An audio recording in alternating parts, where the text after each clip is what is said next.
Non, alors, rapidement, c'est compliqué parce que si on se situe à l'échelle mondiale, il faut se demander d'abord pourquoi déjà il y a des gens qui ont faim alors qu'il y a excédent de nourriture à l'échelle mondiale. Hein. Il y a excédent de nourriture disponible aujourd'hui tous les ans sur le marché mondial. Pour nourrir correctement un habitant, globalement, il faut modestement, hein, j'en conviens, moins peut-être que certains d'entre nous ici dans la salle, mais pour nourrir correctement, sans malnutrition et tout, il faut produire de l'ordre, hein, attention, prenez ça comme ordre de grandeur, 200 kilos de céréales ou son équivalent en igname, manioc, banane plantain, disons une ration qui est autour de 200 kilos de céréales par habitant et par an. La production mondiale est déjà de 330.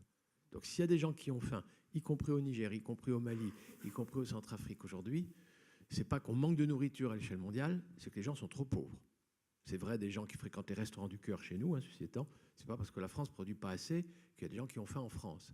C'est au Brésil, pour prendre des pays excédentaires, il y a beaucoup de gens qui ont faim en proportion bien supérieure à chez nous. Le Brésil exporte. Donc effectivement, à l'échelle mondiale, c'est des gens qui, quand ils font du café, quand ils font du cacao, quand ils produisent du cotonnier, ne parviennent pas à dégager les revenus suffisants pour acheter une alimentation qui pourtant existe. Et puis c'est des gens aussi, ça on l'a vu là à l'instant, notamment au Sahel, qui des gens dont les revenus ne sont pas suffisants pour s'équiper avec des charrettes, pour s'équiper avec la traction animale, pour fabriquer le zaï croisé, pour laisser l'arbre planté puisque c'est de croissance lente, etc. Ils n'ont pas les moyens d'épargner, d'investir.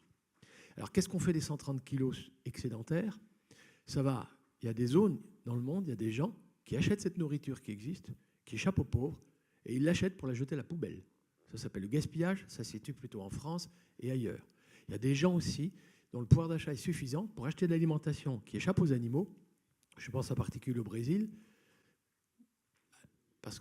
qui échappe aux gens pauvres, pardon, parce qu'on les fait nourrir par des animaux. L'alimentation du bétail en France, c'est pour l'essentiel, bon, il y a du maïs, mais le soja est importé. C'est des grains qui échappent à des populations pauvres qui ne parviennent pas à se les procurer. Et puis de plus en plus, vous savez que la grande menace aujourd'hui à l'échelle mondiale, c'est que la nourriture qui échappe aux plus pauvres va être achetée par des gens qui ont le pouvoir d'achat pour donner à boire à leur voiture. On fait de l'éthanol avec le maïs, on fait de l'éthanol avec l'huile de palme, avec l'huile de colza, avec la canne à sucre. Donc déjà, la question de la pauvreté et nourrir la planète, c'est d'abord résoudre une question de pauvreté, dont, évidemment, les paysans dont on vient de parler tout à l'heure, qui n'ont pas accès à la charrette, et eux sont trop pauvres, parce qu'ils ne peuvent même pas passer de l'agriculture manuelle à la traction animale, ils n'arrivent même pas à pouvoir produire et transporter du fumier, et donc, on l'a vu, on en a déjà un petit peu discuté. Et puis des gens qui ont obéi à ce qu'on leur a dit, spécialisez-vous sur les avantages comparatifs, achetez plutôt les céréales, puisque vous travaillez à la main, vous n'êtes pas compétitif, donc renoncez à faire des céréales, faites du café, faites du cacao, et vous aurez l'argent pour acheter de quoi manger. Faux. Les rébellions, enfin, je veux dire, les émeutes de la faim au Cameroun à 2007-2008, c'est le pays qui produisait le café et le cacao, je suis désolé. Parce que tous les gens qui ont été concurrencés par nos excédents, là je parle de nos excédents, les Français, hein, les États-Unis, l'Ukraine, c'est précisément les excédents des pays du Nord qui ruinent les paysanneries du Sud. C'est-à-dire qu'en exportant, comprenez qu'un petit éleveur qui a 2 vaches, 2 litres de lait aux abords de Dakar, il va donner du lait à sa famille et après il va essayer de vendre du lait sur le marché à Dakar. Là, il est concurrencé par une poudre de lait. L'agriculteur français, c'est 80 vaches, 10 000 litres de lait par vache. Impossible d'être compétitif. Hein. Impossible d'être compétitif. Les poulets doux, alors je sais qu'en Bretagne, c'est un sujet extrêmement sensible. Les poulets bas de gamme que nous exportons, y compris dont on découvre que ce n'était rentable que parce que c'était subventionné, mais ça ruine les basses-cours du Centrafrique et des autres pays. Donc si vous voulez que dans les pays, on puisse, y compris, faire les systèmes agroforestiers que vous avez vus là sous les yeux et autres, il faut que ces pays puissent se protéger par des droits de douane de nos excédents. C'est la première condition. Et deuxième chose, il faut que les droits de douane, évidemment, créent des chantiers à intensité de main-d'œuvre, des emplois, pour que les gens des bidonvilles, ceux qui ont déjà quitté la campagne, aient quand même de l'argent, de quoi manger. Mais les droits de douane, ça doit servir à faire en sorte que les prix payés aux paysans soient rémunérateurs et qu'ils puissent investir. C'est-à-dire qu'il faut leur donner une capacité d'épargne. Je ne reviens pas sur les calculs qui ont été faits tout à l'heure en euros. Certes, l'aide publique, développement, elle peut faire des routes et des choses comme ça. Mais dans la ferme, c'est bien l'épargne paysanne, comme partout ailleurs, qui sera à l'origine des progrès dont on sait qu'il y a des techniques. L'agroécologie, entre autres. Alors maintenant, je raisonne sur l'agroécologie. Soyez sans crainte. Ceux des Français qui se disent « Oula, l'agriculture biologique en France, ça se traduit par une baisse de rendement ». Sachez que quand vous êtes au Sénégal, à la vitesse de l'accroissement du Fédérbia albida, c'est d'emblée un accroissement du rendement quand on se met à faire d'agroécologie.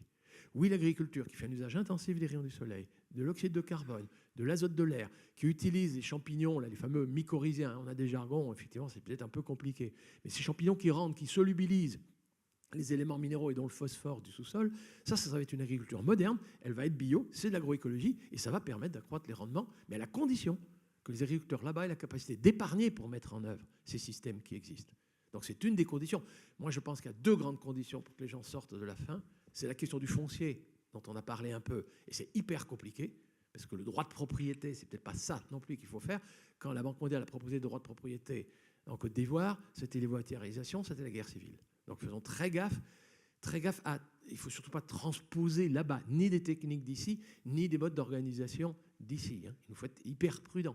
N'empêche que la question du foncier est à résoudre, et la question du droit de ces peuples à faire ce que l'Europe a fait au lendemain de la Deuxième Guerre mondiale, se protéger par des droits de douane contre les importations, donner des revenus rémunérateurs et permettre aux agriculteurs d'épargner et éviter que ces agriculteurs, évidemment, s'ils ont un revenu suffisant, n'aillent trop vite en ville, c'est-à-dire ne pas les appauvrir pour qu'ils rejoignent les bidonvilles, c'est deux conditions politiques absolument essentielles pour que tout ce dont on a parlé, l'agroécologie, puisse effectivement avoir un succès. Il y en a d'autres, mais pour moi, c'est les deux essentiels. Pour compléter juste ça, parce que, y compris moi, dans un de mes bouquins, il y a une critique du fumier cite de Schutter et de Schutter cite du fumier, ils ne citent pas leurs sources. Tout ce que dit Olivier de Schutter et qui est très vrai, c'est un rapport d'experts, d'une 250 experts. Si vous cherchez sur Internet, l'acronyme est anglais, c'est IAASTD. C'est un peu compliqué, IAASTD. C'est une expertise collective, comme il y a eu une expertise collective sur le climat, certes avec un nombre d'experts moins, mais 250 experts internationaux ont fait la relecture des revues scientifiques sur cette question, et c'est eux qui concluent effectivement que l'agroécologie est capable de nourrir la planète sans problème majeur, à la condition que les gens aient les moyens de pratiquer cette agroécologie. Et c'est vrai que moi, je me fais le coup. Alors nous, on parle aussi de nos expériences vues, et vous en avez vu sur les photos, de nos expériences qui montrent que oui, techniquement, c'est possible. Mais si on se réfère à l'échelle mondiale, comme vous posez votre question, sachez que les 250 experts sont formels. Oui, c'est bien cette agriculture d'avenir qui va permettre au monde de se nourrir.